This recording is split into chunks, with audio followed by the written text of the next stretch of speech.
Okay, welcome everybody. Looks like it's just about start time. And again, I'll just ask for a quick radio check. I think we're working okay, but can everybody hear me?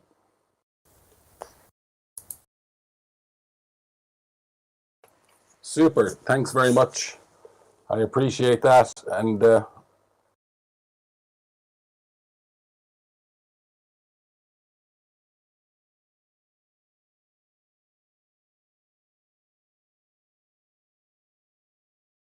okay.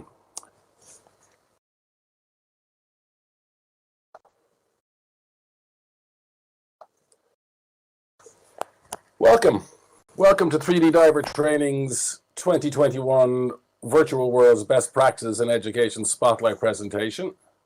We're going to be talking about the PADI Enriched Air Diver certification online and in Second Life. It's a pleasure and an honor to be with you all today, and I'd like to thank the organizers for inviting me here and honoring our work, and obviously I'd like to thank you all for taking time out of your day to come and see what it is we're doing. Today I'm going to tell you a story that began some years ago. It's really an adventure story, and it's punctuated with shared passions and great friendships. But most of all, it's a story about educating real-life divers in Second Life and having a lot of fun along the way. A new chapter is unfolding now, and it looks like it's going to be an exciting one. So I'd like to get going and share what we're doing with you.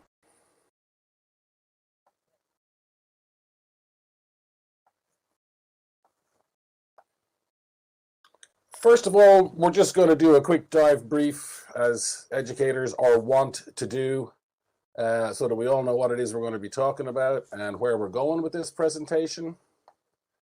First, we're going to take a quick look at the dive shop in Second Life in its current form. Then we're going to tell you a little bit about our early Second Life adventures, a little bit of Second Life history for context, which is actually quite important. Then we'll shift to this new company, basically launching yesterday, St. Patrick's Day, 3D Diver Training. And it's a new entity that we hope is going to bring focus to our training work in virtual worlds. And then we will shift gear and we'll get into the specifics of PADI Enriched Air Diver Training. And we'll wrap up with a quick look to the future.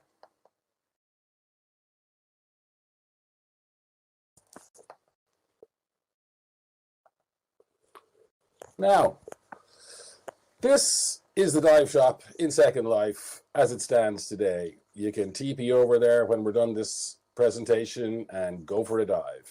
It's our new home, and it's a dive school, and it's our stronghold in the virtual world. We've been here before, but we've been away for quite a while.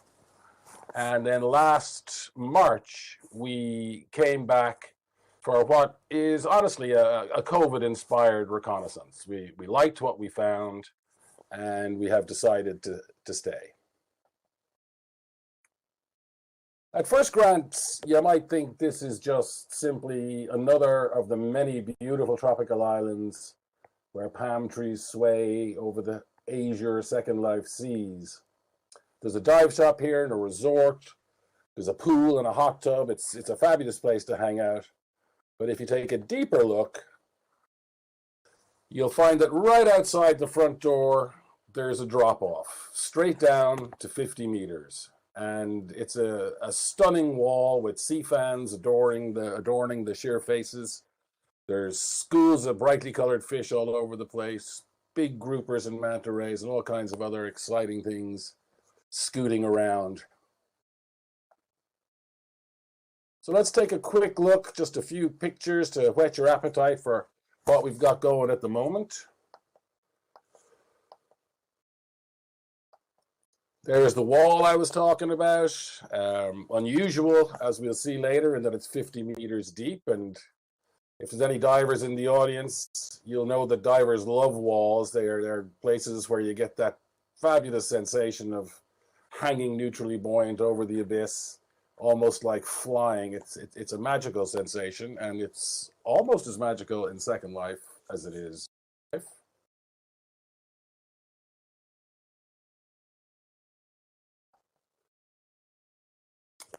There's colorful coral reefs all around the island as well, teeming with multicolored fish, and they're darting in and out of the coral heads. If you keep your eyes open, you'll see moray eels lurking in crevices and fabulous angelfish, larger groupers, and every now and again you need to glance out to the open water to see if the whales and the sharks are coming in to take a look at you.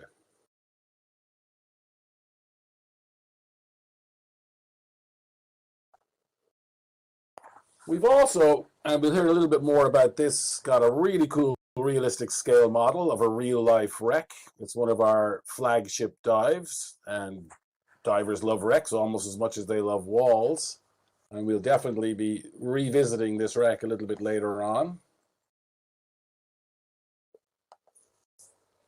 We also have mysterious remains of ancient civilizations lying beneath crystal clear seas. And they're not just pretty places to hang out and enjoy. We use them as little obstacle courses for training divers where they can practice their buoyancy control.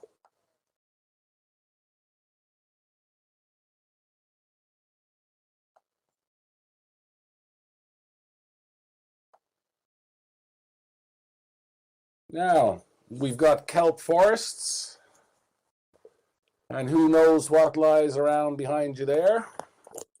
And to give you 1 second, I'm going to just take a seat here.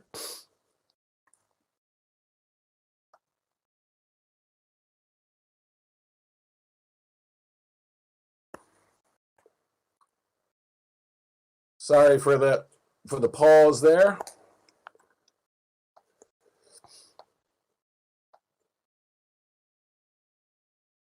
And we'll move through this fairly quickly. We've got fantastic sea vents and hidden caves. And now we're going to stop and talk a little bit about some of the gear. So we've got all this wonderful stuff, but what we've also got in Second Life is some tremendous, recently revised scuba equipment.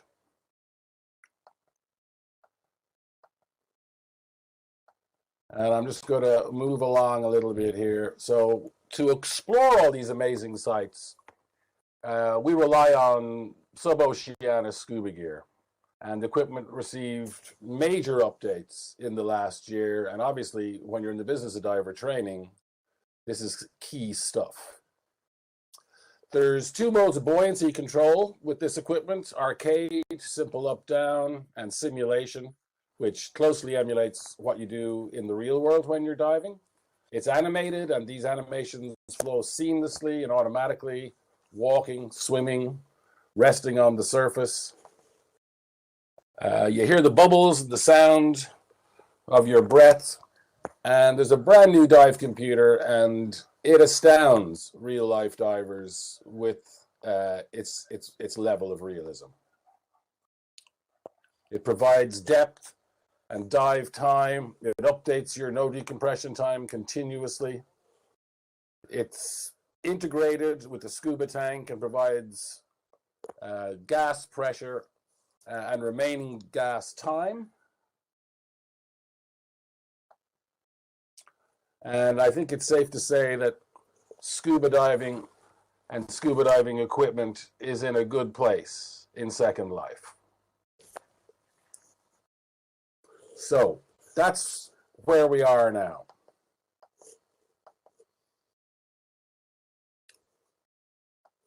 Add that gear to the environment that we've just seen, and you end up with what really is nothing less than an extremely effective and realistic scuba simulation. And it's so good that we as divers and dive educators believe that the training possibilities using these simulations are barely tapped.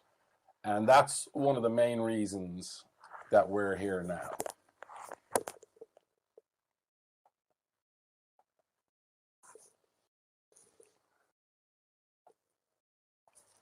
Okay, so wrapping up where we are now and what we found during our reconnaissance to Second Life, which really began last March.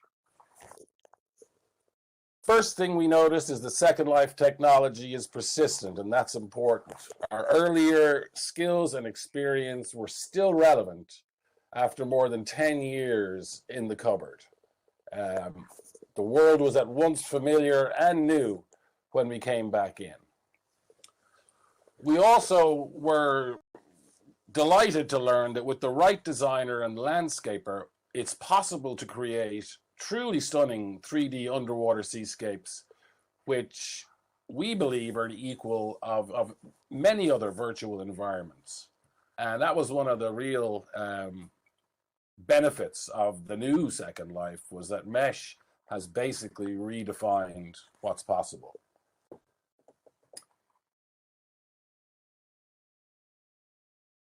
And we also learned that Second Life is still just as good a fit for scuba, for dive computer, and for gas analysis simulations as it ever was. And with Sub-Oceania supporting us behind our in-world equipment and scripting updates and needs, that makes this venture possible. And maybe most important of all, it's fun. You know, this is a great place to spend your online time. Who'd rather be on a stodgy old web page or 50 meters down on a coral reef chatting with a couple of friends? Second Life is enjoyable, and we can learn and have fun at the same time.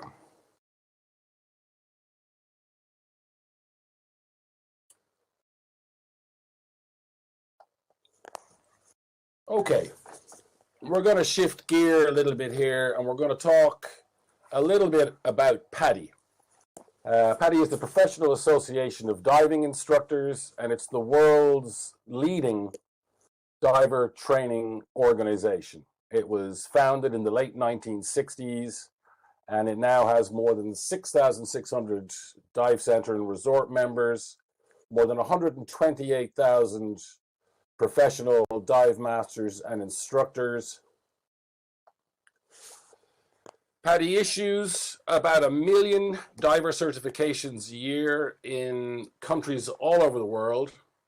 And these certifications would include entry-level and continuing education as well. Now, I do know that PADI took a major hit, as so many industries did over the past 12 months. And I wouldn't care to even guess what number were certified or how many certs were issued in 2020. But 1 million was a pretty reliable number up till then, and I'm sure it'll get back there in the not too distant future. From our perspective as educators, the PADI system of diver education is second to none. It's widely respected and emulated. It's considered a role model example of transnational standards and procedures implementation. And the proof of the pudding would be in the fact that many PADI courses are recommended for college credit by the American Council on Education and other third-level accreditation bodies around the world. And if anybody here has gone through an ACE accreditation audit, they'll understand just what that accreditation means, that recommendation means.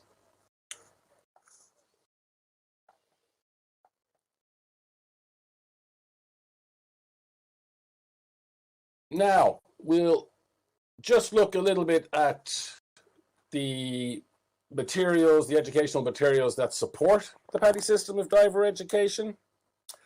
Those 128,000 dive masters and instructors rely on a comprehensive suite of instructional materials and student diver materials. for almost every course. The keystone of the system is the PADI Instructor Manual. It addresses standards and procedures that apply to all PADI courses. This would include information such as student-to-instructor ratios, prerequisites for specific activities, cover administrative procedures, quality management procedures, and so on. The Guide to Teaching supports the instructor manual, and it's a detailed volume that covers step-by-step procedures for teaching PADI courses and contains specific recommendations on how to conduct knowledge development and skill development sessions. So between those two core manuals, you have a huge amount of specific information at your hands to teach a PADI course. At a more granular level, specialty course instructor guides, such as the one on the screen here, address particular dive activities, in this case, peak performance buoyancy, but it could be ice diving, wreck diving, and so on.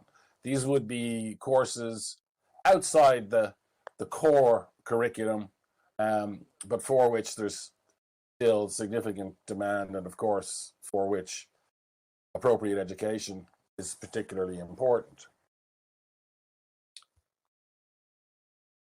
The student materials, particularly over the last few years, now lean heavily towards online delivery, and PADI e-learning programs are constantly updated, integrate in best practice manner, integration of quizzes and exams with the copies, still images, and video content. And in some cases, students still use printed manuals and videos when, for example, e-learning is not available in a language that the student would understand. And some of these materials, the more popular core courses, would be translated into maybe 20 or 30 languages.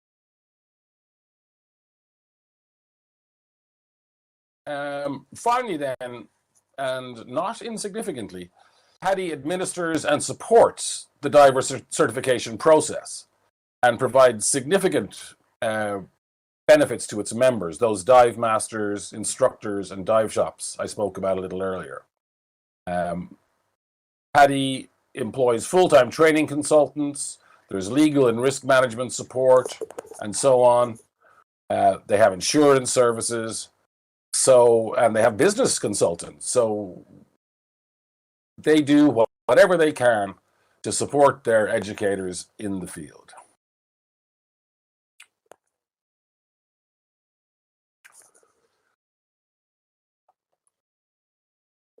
Now, that's PADI as it is today. And here's a kind of a fun story that I think a lot of people here will resonate with. It starts in 2007 with a marketing intern at PADI's UK office. And this intern brought Second Life to the attention of the marketing department. At the time, I was working for PADI. I was the Vice President of Diving Science and Technology for PADI Worldwide, and I was responsible for product and program research and development. Responsibility for the project fell to me. It was immediately apparent that there was some serious potential in the platform, and it wasn't long before the primary focus on our venture in Second Life shifted a little from corporate branding to education. The marketing people at the time felt that there weren't numbers there to support a kind of a digitally driven marketing department. Whether that's accurate or not, I'm not sure, I'd say, but we did notice the potential, as I said, and we also noticed very quickly that we were suddenly surrounded and had the support of a plethora of very creative and able residents. At the time, we were associated with Keiku's Splash of Splash Aquatics, And he was certainly a pioneer and had a tremendous input on PADI's early venture called Dive World. I haven't heard, unfortunately, from Keiko for a while. We wish him well and hope he's okay. Certainly he's...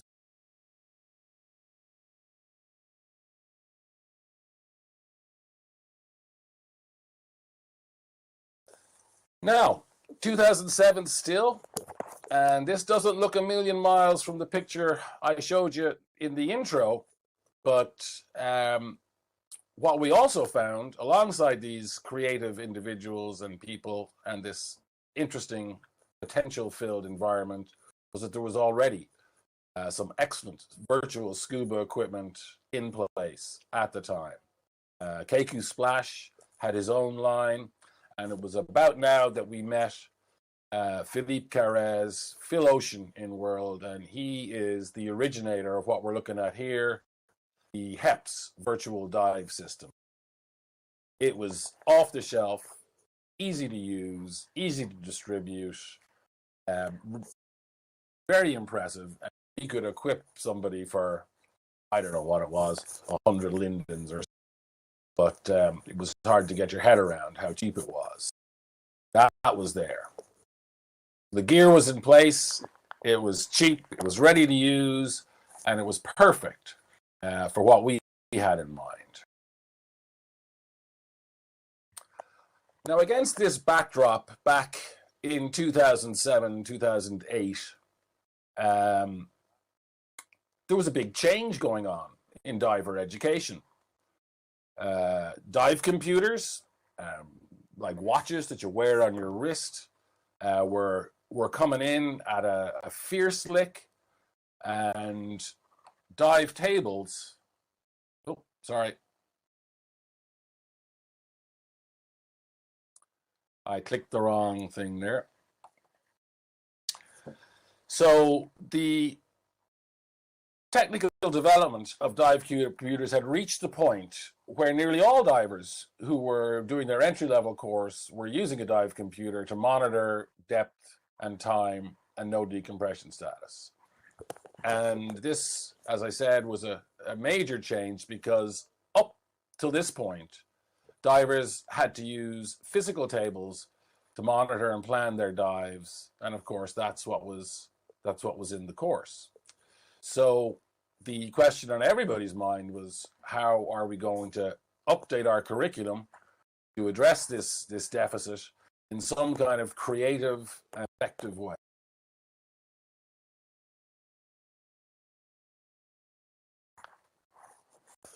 This was the result. It was the computer diving simulator, and that was our answer. It was a flash product. It allowed student divers to run different dive profiles, see how a generic computer responded.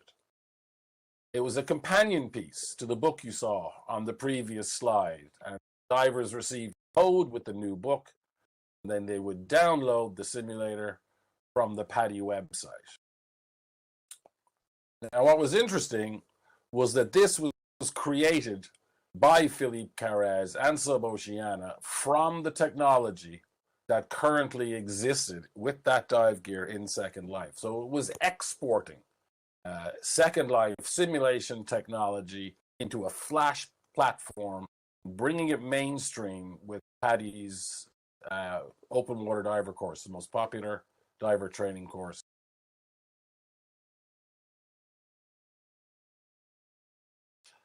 And then, from a virtual world perspective, here's where it got really interesting.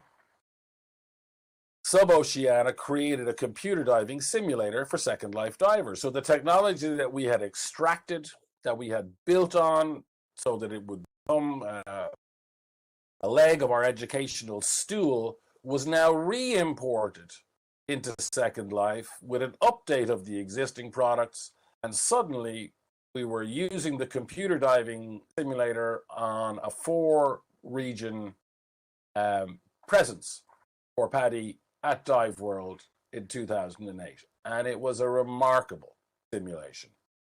Extremely realistic, and combined with depth, as we'll see in just a little bit, made for a very time-effective and useful training device. This device was worn as a HUD.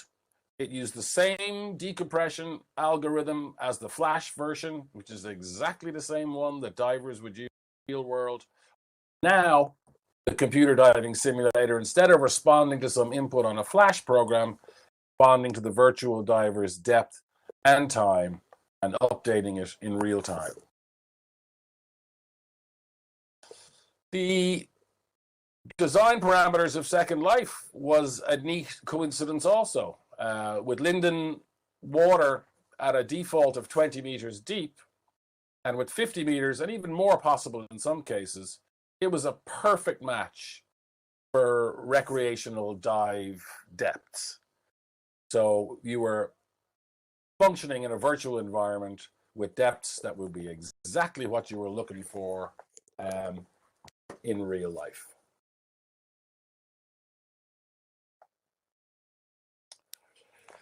And as an example of this, divers would descend, for example, to 50 meters on this region, and they would have less than 10 minutes time before they would have to start coming to the surface. And as they ascended gradually, this would increase. Made for a very realistic and time-effective simulation, as I said, and everybody who used it was impressed and pleased with it.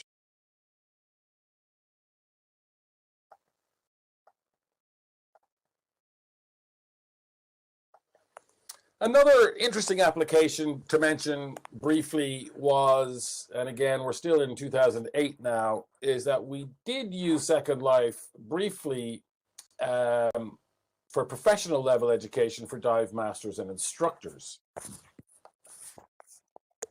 Whoops, I keep doing that.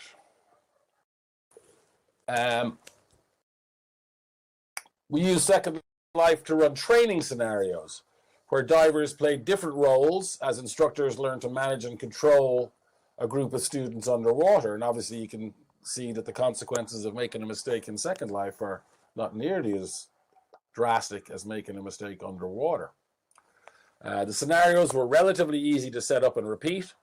And as Second Life skill levels rose, so did the complexity of the scenarios. Ultimately, we ended up using this approach to illustrate some pretty complex ascent and descent control techniques for dive professionals. And that went out in one of the training bulletins. So now we were using Second Life as a tool to illustrate complex in-water skills.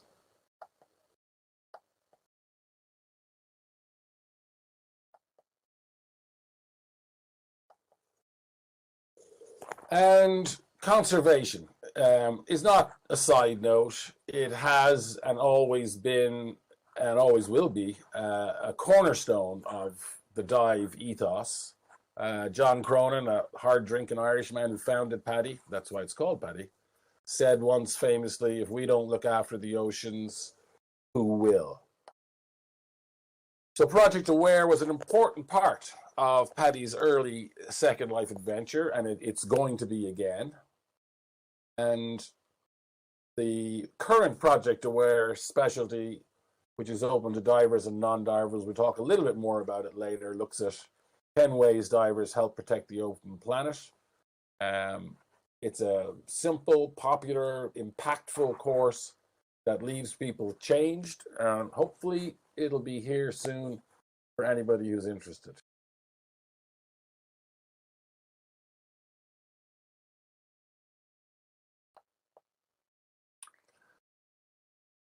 So, 2008, dive world closed. Bummer. The recession hit, and it was an easy budget cut. It was that simple. And what was there one day was gone the next, as the accountants scrambled to balance the spreadsheets. But what remained were priceless contacts and great friendships. And it is super to be working with a few of these people again. And the scuba and computer diving simulations exceeded our expectations and continue to do so. And again, the warm reception that we had for the early efforts in Project Aware and environmental consciousness were well remembered. And we look forward, as I said, to bringing those back again.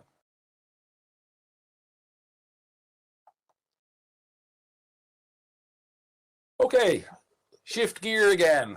Modern times. March last year, initial concept for training divers in a virtual world was I'm not quite sure how it ended up in my head, but with the help of a few friends, we had certainly seen the amount of work we were doing for PADI reduce in a response to the COVID crisis. We were looking for creative ways to engage people in diving, and we did our reconnaissance. We went back in, had a look around, and we set up the dive shop in Second Life. As I said, the industry had been stopped in its tracks. How do you keep those divers busy? And our way to do that was we rented a region in Second Life. We created a virtual dive shop, and you start thinking about what you can do, and suddenly it hits you. PADI Enriched Air, it's a perfect fit. No required dives, very technical. We can support it in there. Excellent fit. Then the next step is to start bugging those friends and colleagues, and you keep at them until they agree to help, which they did relatively easily. And as you're doing this, you're bumping into more creative and helpful people in Second Life. And again, it starts to be enjoyable and fun, and you think, hang on, this could actually work. So that's where 3D diver training came in as the final step, where you make the decision, go in, set up the company, build a website, start teaching divers. And that's where we are now.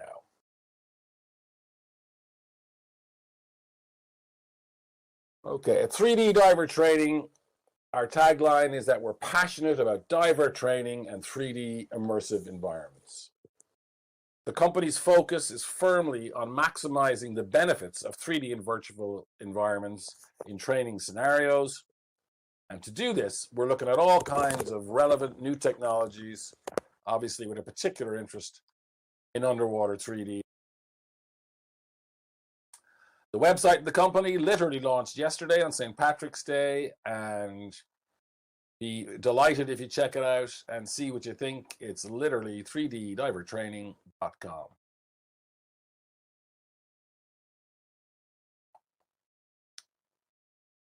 Now, we looked at the dive shop earlier, but let's take a more detailed look and see exactly what lies beneath the hood, because it's significant. First, it's a virtual branch of a real-life dive shop. Ocean Divers is a 5-star instructor development center based in Dublin, Ireland. Divers who train here associate with Ocean Divers as their dive center of record. Our primary focus is teaching real-life divers, and for now, for the moment, we're concentrating on the PADI Enriched Air Diver course. And here's a quick look at the facilities.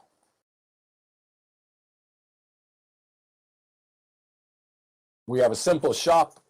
Divers can equip themselves with full or basic simulation scuba equipment.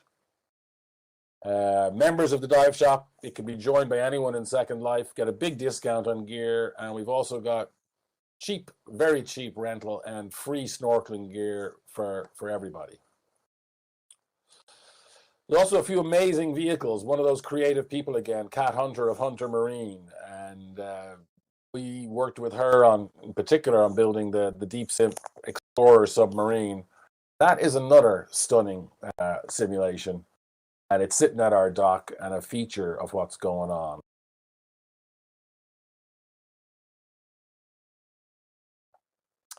Here's the classroom, the core of our training activities, and we look at more at this a little bit later. But it's carefully sited to keep the student diver focused. Everything that we need is within easy reach.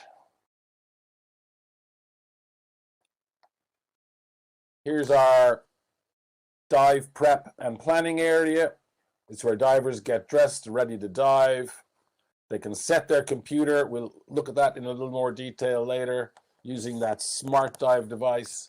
Then they get their final briefing and they dawdle or waddle across the sand to the water to make their dives.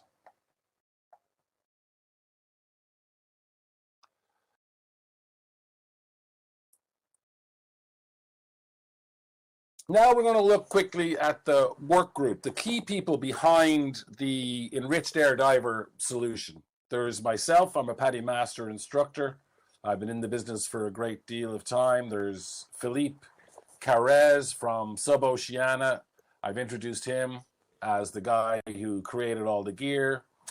And then there's Willie Siddall, and he's the man behind Ocean Divers, and he heads up the certification and administration ends.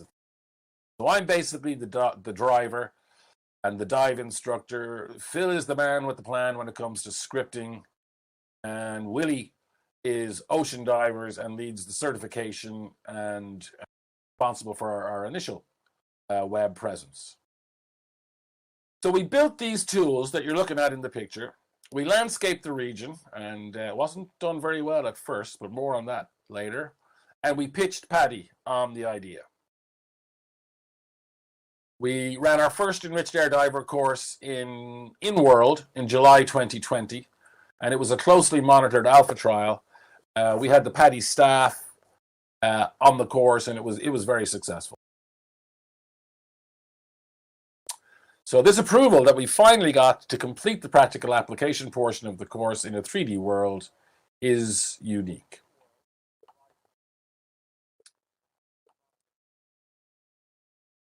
Now, forgive me in advance, but we're going to talk a little bit about nitrogen and gases for a second, because it's important to understand some of this before we dive into what we're doing. So a few little things about nitrogen and divers. Divers breathe compressed air most of the time, and compressed air is 79% nitrogen. And the key point, as far as divers are concerned, is that your body absorbs nitrogen. Right now, for example, your body is saturated with nitrogen at a pressure equal to 0.79 bar, more or less. When divers go deeper, they absorb more nitrogen, and the longer they stay at depth, the more nitrogen they absorb. If they stay within prescribed limits, they avoid the bends. Everybody's heard of the bends. And if they don't, they may get into trouble. And to give you some idea of typical depth and time limits, you could say that a diver can stay at a depth of 20 meters, 45 minutes, still swim straight to the surface. That's the end of the physics lesson. Now, let's talk about enriched air for a little bit. Enriched air, also known as nitrox, there's supposed to be an X on that, or EANx, it's basically air with increased oxygen content. The primary advantage is longer dives. There's less nitrogen in the breathing gas, so divers get more no decompression time. They stay longer. It's not all roses. The downside is that there is a risk of oxygen toxicity, and divers need to match the maximum depth of their dives, the oxygen content.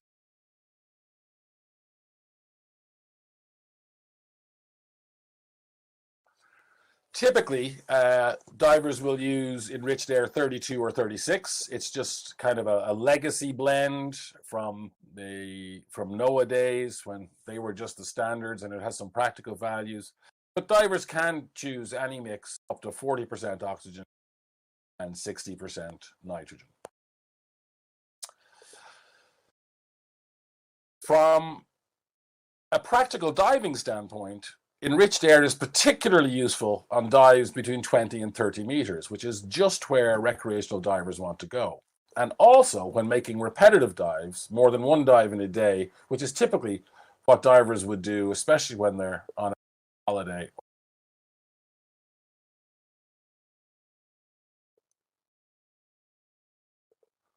Now we're going to have a look at quick deep dive into the educational process that underpins the Enriched Air Diver course online and in Second Life. Divers sign up for Enriched Air Diver online with Ocean Divers, and they get a code that they use to access the PADI Enriched Air Diver course online. This is hosted on PADI.com, and dive centers all over the world use the same basic e-learning course. They then, and this is where it gets different, they meet us at the dive shop in Second Life for the practical application portion of the course. And previously, they had to do this at a physical dive center or resort. And then finally, on course completion, Ocean Diver submits a certification request to PADI, and full certification is issued to the diver, and they're registered on the PADI.com database.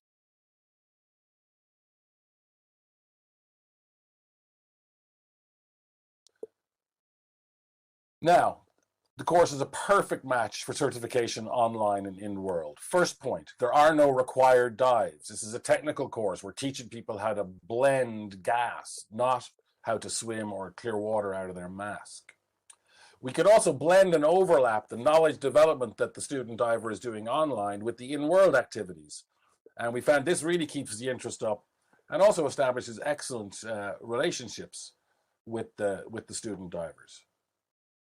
And in one important notable way, this solution is superior to completing the practical application at a dive shop because you can actually make simulated enriched air dive.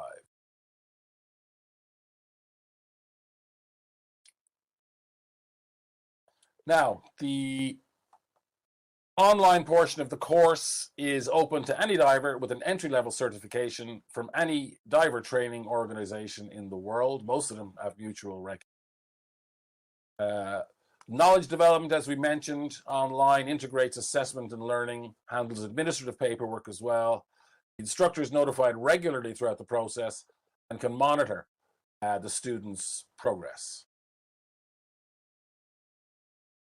And PADI Enriched Air Diver Online, neatly and coincidentally, was completely updated in 2020.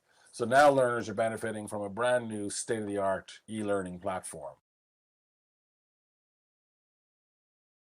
And here's what we do in Second Life. This is the practical application portion of the course. And again, it relies on Sub-Oceania's suite of enriched air certification tools. We're going to look at them in just a second. There's an oxygen analyzer, a procedures chart, a max depth table.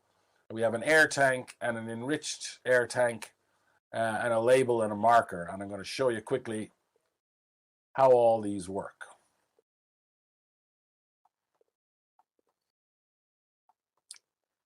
So the procedures chart is literally just a guide for the divers to go through it. It flips 180 when clicked, and that way they can use it a couple of times and then turn it off and see how they get on without it. The process begins when a diver requests an enriched air fill. They ask for a specific blend, and they have to analyze and confirm that they received that. Then they simply turn on the analyzer and connect it to the air tank, and they calibrate it to 20.9, or the percentage of oxygen in air. When that's done, they simply connect the analyzer to the enriched air tank and they read the value. Now they use the chart to select the maximum depth at which they can use the value, all of this scripted together. And finally, there's even a little magic Second Life marker that they can click on, and suddenly their particular mix and the depth at which they can use it is written on the tank. They're done. So the oxygen analyzer is the heart of the system. It's closely based on a real life analyzer that we use every day at Ocean Divers. Some minor compromises, buttons instead of a dial, and there's no need to physically connect a hose. But we found that they didn't factor into any kind of issues with alpha trials. Then we have this maximum and contingency depth table. So once the diver knows the mix, the percentage of oxygen in their tank, they click the corresponding depth on this chart. And as I said, it indicates the maximum allowable depth for common enriched air blends, and it's scripted to integrate with the marker. And you click on the maximum depth beside your blend, and then you note the contingency depth for dive planning purposes. The table is automatically scripted. It circles the actual maximum depth and remembers it so that when you finally go to label your tank, you know what you're talking about. And here's that tank and the marker. Obviously, labeling tanks is crucially important. Divers have to personally analyze and verify the mix, label it appropriately. The marker takes the information from the maximum depth table, applies it to the label. Off we go. It contains maximum depth and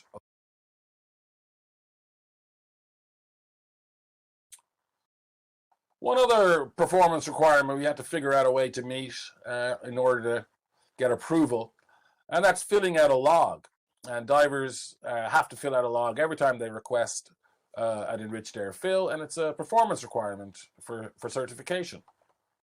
So we came up with a relatively simple solution. It's just a shared Google Doc using the SL media texture. We stole the idea from the chem engineer who does some great work on simulations in here as well. And it's not a perfect solution, but it's more than adequate.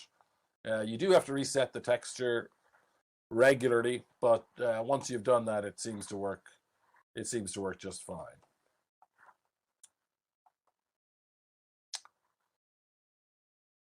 And then, most important of all, was the update to the computer itself. Over the past year, the computer that you saw earlier has been completely updated so that now it's enriched air compatible, and it can be set, as I indicated before, for any mix that a recreational diver could use up to 40%. And you can do that with this all new smart HUD. And the smart HUD allows the diver to set the gas mix, set the pressure in the tank, make a decision on buoyancy, and even whether or not you want metric or imperial units, and then send all that information to the computer, to the cylinder, before you make your virtual dive. You can even send the information to a class of 10 divers, or of any number of divers, as long as they're within 10 meters.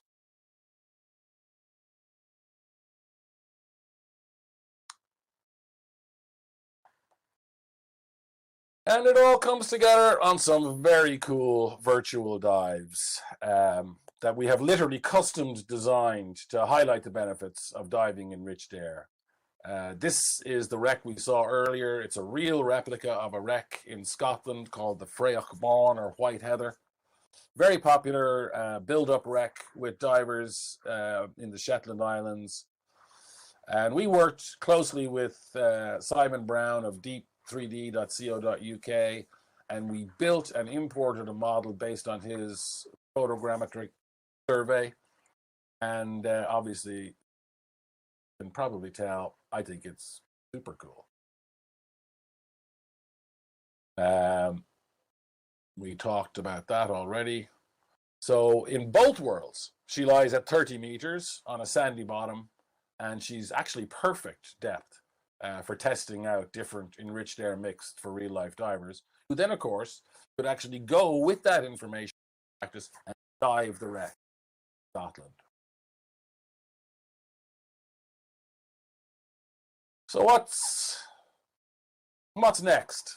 Well, we want to try and bring scuba not just to existing divers, but we want to start training everybody. And we want to work on a new introductory experience that covers basically what a diver needs to know in order to make their first supervised dives in open water. PADI has a curriculum called Discover Scuba, on which this experience will be based. We're working with Linden Labs on developing our own community portal. Excuse me.